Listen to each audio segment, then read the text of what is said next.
So I got my special dimple bit that puts a dimple in drywall. I got the pieces of wood up in there to hold some of the screw to. So I cut this piece really snug. Snug as a bug in a rug. Let's see. There you go. Pop.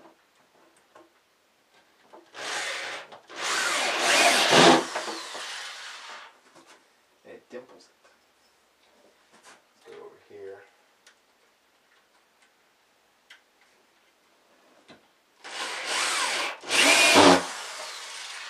Dimpled.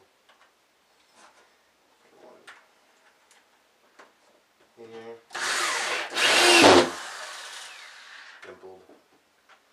It's just so you can throttle. You don't have to throttle it down with a regular bit. You just got it in there.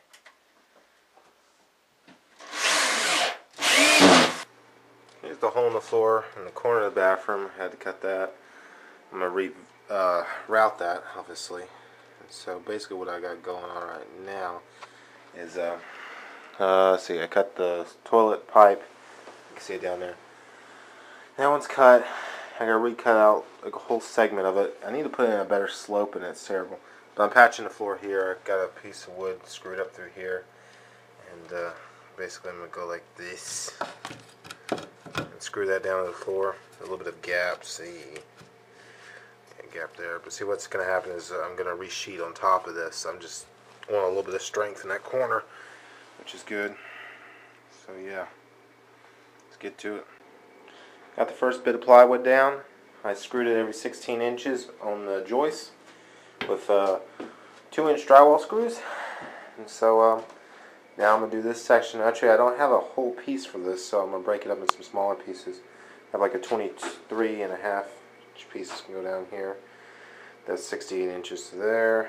And then I'm going to try to use a bigger piece around here because it's soft. Notice that? There's movement in there, probably because it's thin plywood. Right there, as you see, it's broken. And I am going to have to cut that hole out for that. So I think that will add a little bit of strength to it, hopefully.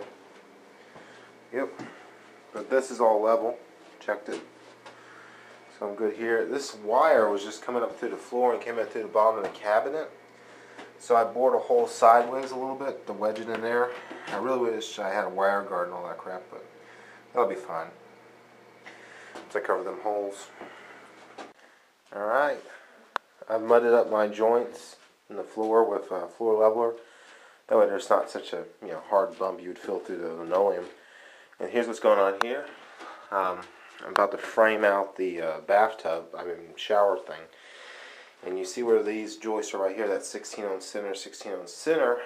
And so if I put the shower all the way against this wall, which is what I plan to, it wouldn't work because there's a joist where the drain needs to go. But I'm not going to cut a joist or do anything stupid.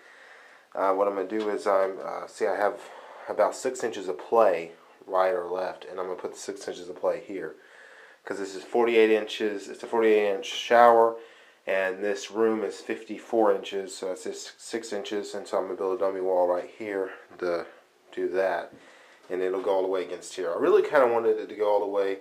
The little dummy wall to be on this side because the toilet's going to be next to it, but it doesn't really matter. And so I'm going to start on that.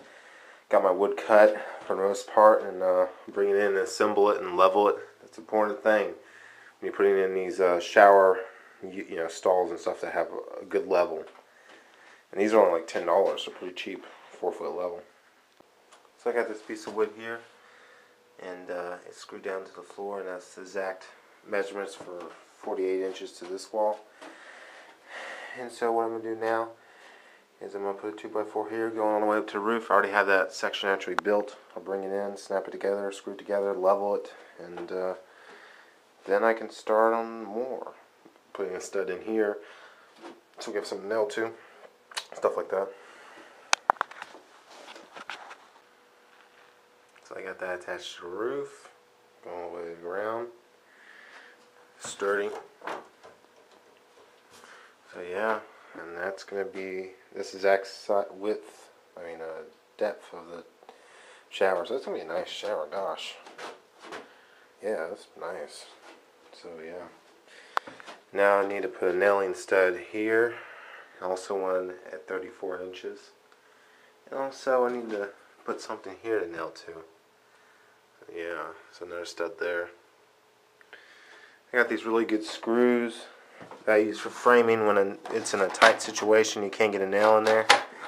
It's these type hex head ones, and they never strip out. I get about, I think these are 2.5 or something. And I usually buy the smaller ones, because if you buy the 4-inch ones, you hardly get any of them because they sell by weight. So if you buy the 2.5-inch screws, you're getting a bunch more. And they give you a bit too, but they're like, I don't know, $8 for that. So it's kind of expensive, but they're pretty good. I think it's pounds of screws. Alright, I got my extra stud up there. That's exactly where the tub ends. It's kind of straddling it so I can nail the wallboard to it. That's where the actual water pipe on this side, where the shower part comes out. Same thing on this side. I might have double shower because that's how I roll. 2 valve assemblies, one here, because I like hot water on my ass, you know. Is that so wrong? I don't know. What I'm going to do here is I'm going to insulate this wall, and then I think I'll put some plastic in there. Cover it with plastic as like a vapor barrier, I'm thinking. So I don't want that wall to mold up. Yeah.